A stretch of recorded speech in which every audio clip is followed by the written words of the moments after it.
హిందూ భక్త మహాశైలందరికీ నాదొక ప్రశ్న. నిజంగా వినాయక చవితి మన హిందువుల పండగేనా, లేదంటే బలవంతంగా తెచ్చిపెట్టుకున్న పరాయి దేశాల పండగ? న్యూ ఇయర్ అనుకోండి, సర్వసాధారణం అయిపోయింది. తాగడం, ఇష్టం వచ్చినట్టు గంతులేయడం, ఏది పడితే అది తినడం సర్వసాధారణం అయిపోయింది. ఇంక దాన్ని ఆపి పొజిషన్లో కూడా మనం లేం.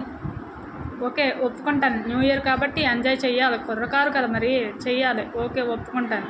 కానీ వినాయక చవితికి ఈ విధంగా చేయడం ఏంటండి దరిద్రంగాను?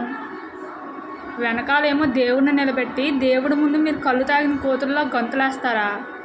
కొంతమంది అయితే బూతుపాట్ల ఐటమ్ సాంగులు కూడా పెడుతున్నారు.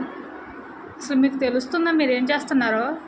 చర్చిల్లో క్రిస్టియన్స్, ముస్లిమ్స్ ఇలా చేస్తున్నారా? మసీదుల్లో ముస్లిమ్స్ వాళ్ళ మతాన్ని వాళ్ళు అంత గౌరవించుకుంటున్నప్పుడు మీరెందుకు దిగజారిపోతున్నారు?